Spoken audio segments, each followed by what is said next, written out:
right, for the past 20 years, I've been primarily a metal artist and a jeweler, working with the occasional large-scale project covered throughout my career.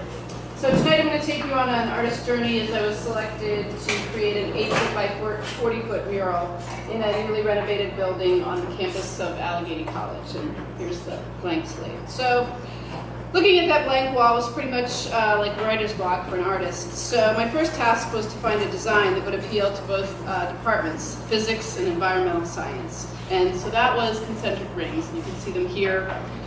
So the environmentalists interpreted my design as tree rings or the ripples on a quiet pond after dropping a pebble into it. And the physicists could see rings around an atom or planetary orbitals. And I thought mainly of the many places and ways that man has used concentric rings throughout history.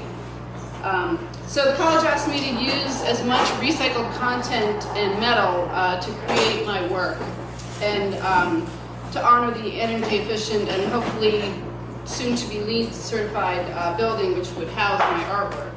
So this was an excellent challenge, and I set off to one of my favorite places, which is the scrapyard. Scrapyard is a place where I see potential and most others just see a pile of junk. It's metal at its most basic level and discarded bits and pieces from every part of our lives that are all thrown together. So it was back to the concept for me and many, many revisions for the client, and this is what we finally chose.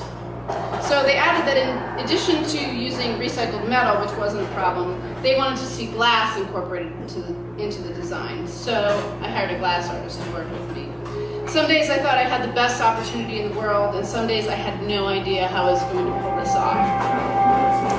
So one day I went to 3 scrapyards and I found nothing. This was the only thing that I found, which was a photo of a frozen puddle with some organic lines of some toxic sludge that was frozen into the mix, and I didn't know how I was going to pull it off. So I knew that I needed abundant metal objects that had fallen out of use, and that led me to collecting all kinds of old hand saws.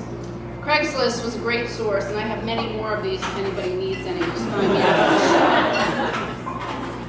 So it wasn't until I went to a scrapyard in Indiana, PA, and I found this great corrugated aluminum that was painted to look like old barnwood. In its former life, it was a pool in somebody's backyard.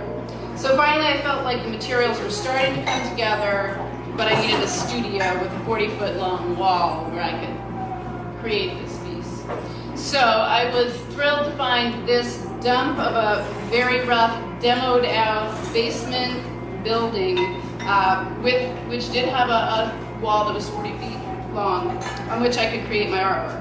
So the bonus was that it was a 10-minute walk from my house and on the way to my son's school, so it was a perfect place to create my work. So back to the scrapyard, I found all of these great aluminum extrusions, and I took them to Russell Rolls on the north side, which is basically these 2 guys in a huge machine shop. And I created my own framework to hold the glass panels that the glass artist created for my piece. So here's a close-up of these panels and the glass that fits into the track. Later I found out that there's a company out near the airport that makes all of these, and would have cost, I was about 75% completed with my work, and they could have saved me a ton of time and money, but oh well. Here's mine out of recycled. So the piece started to come together. Here we're looking at a stainless steel dryer dome. If you ever do laundry at a laundromat, you put like 5 loads in to dry at once. That's that big center thing. This is a fan cowling from some industrial fan. And then you can start to see the glass tracks coming together. Here they're held together temporarily by 2x4s, but there it is. So here we have some roofing copper, which is patinaed green and brown, and that forms this this ring. You can see the blue of the swimming pool, the fan cowling, which is orange on the back. So I'm just trying to show you how it's kind of coming together visually in the studio.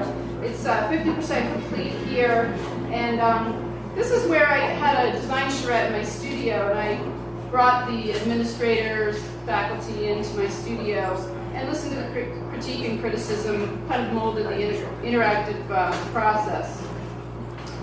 So, of course, there's always that point where the client says no to you. And so these are some of the things that I couldn't include. On the top right, you see coal loggers, which I thought were gorgeous. They thought of a giant hole in the ozone layer.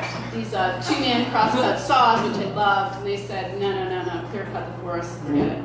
And some other recycled glass things that I made. So here I'm trying to show you how I was laying out materials, trying colors, textures, things like that, to figure out once I had an area, how I continued building out from there.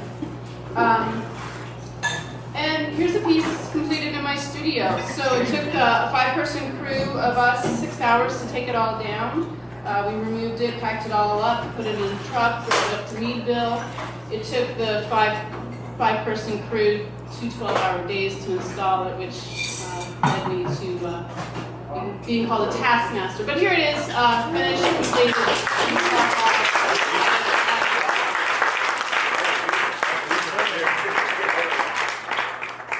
That's it, scrapyard to finished piece.